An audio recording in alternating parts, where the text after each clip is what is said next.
This is 8 Minute Climate Fix, a podcast helping you understand the energy and climate challenge in just a few minutes. I'm your host, Paul Schuster. The Trump administration has pulled back on a lot of the climate progress from the previous administration, but that's not to say that governmental climate action has completely disappeared. States and municipalities have stepped up to refocus efforts on reducing our impact on the environment.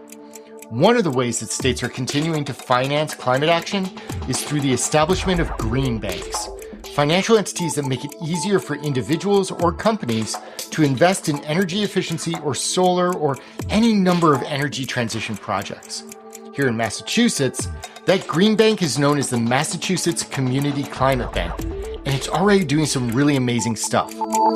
In today's episode, I sit with Maggie Super Church of the Massachusetts Community Climate Bank to discuss the role this institution plays not only in meeting the Commonwealth's ambitious climate goals, but in helping to address the housing crisis as well. 8 minutes. It's how long it takes the sun's rays to hit Earth, or about how long a summer in Massachusetts feels like. Gotta get that beach time in now. Let's get it on. We're very excited that the Massachusetts Community Climate Bank is really the first of its kind entity in the country that's trying to bring together a focus on affordable housing and climate simultaneously. It's tough enough just to tackle the climate challenge. Try adding affordable housing into the mix as well. But that's what the Massachusetts Community Climate Bank and Maggie Super Church are tasked with doing. And it makes sense. 20% of the Commonwealth's emissions are coming from residential buildings, so addressing climate is addressing housing in some form or fashion. Massachusetts is betting that focusing a green bank on housing can pay real dividends. Green banks have been around for a while in many forms in different states. New York and Connecticut were early leaders in the green bank movement. Other states have green banks that have just started in the last few months or years. The goal really is to think about what kinds of financing is needed to meet challenges and gaps in the market to accelerate clean energy adoption, retrofit of homes, higher performance new construction. Many green banks work on transportation, they work on power, things like solar, electric vehicle charging. So really it's sort of a mission-driven lending enterprise that's trying to use the traditional tools of finance, whether that's debt, equity, tax credit investment, bridging, cash flow lending, all the traditional things that we do to try to advance a particular kind of project, get applied to thinking about clean energy and decarbonization. The first thing to realize is that green banks aren't altruistic institutions. Their loans and financial instruments go through the same rigor as any other lending agency, but the intent of those loans may be different. Massachusetts realizes that the investment into energy efficiency and solar and insulation, this has a real sizable impact and can move not just the climate needle, but the state's economic efforts as well. But instead of just handing out grants and incentives to drive down the upfront cost, which, by the way, states do that as well, the Climate Bank helps to address the financing issues that hold back homeowners from investing in energy-efficient projects. Where a traditional lending institution may not be able to support certain homeowners due to credit or the payback period, the Climate Bank has a lot more flexibility to make things happen. Maggie describes where the Climate Bank can take steps that a traditional bank may not.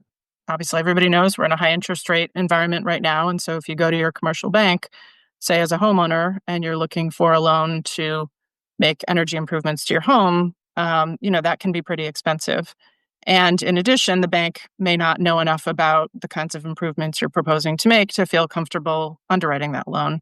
How do you value a solar system? How do you understand what potential energy savings might be? And particularly for low and moderate income homeowners where various kinds of underwriting criteria may not fit as well, it's important to have an entity that is used to working with those kinds of homeowners and can safely underwrite those loans in a way that's both accessible to the homeowner but not creating undue risk. We also provide an 18-month bridge period to address this issue of people not being able to go out of pocket for rebates and benefits. The Climate Bank has a bit more flexibility as they aren't solely looking for a financial return on their investment, but they do still expect to make money on these loans and then get those dollars back into the system to support further projects. We're really thinking about the ability to recycle capital wherever is possible. So it's return of capital, not always return on capital. By all accounts, Maggie and her team have been extremely successful in driving progress with this new climate bank. And so we're seeing modeled energy savings well north of 20% in our first set of projects, probably averaging closer to 40%. We're seeing some at 60, 70%. And part of their success had been because of their focus on housing. The Climate Bank may be unique from other green banks as Massachusetts embedded the program within MassHousing, an organization that already had the infrastructure and groundwork established to help the Climate Bank hit the ground running. Really, within about 8 months, we were announcing our first loan program from when I started as staff member number one. And we closed our first loans at the end of 2024. That's quick and showcases some lessons that other green banks around the country are learning from.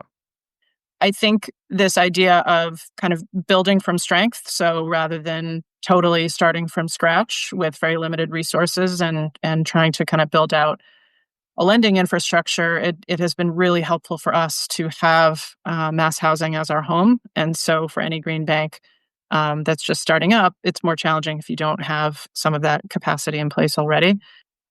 The energy transition is complex, and it may seem more challenging given today's federal climate than ever before.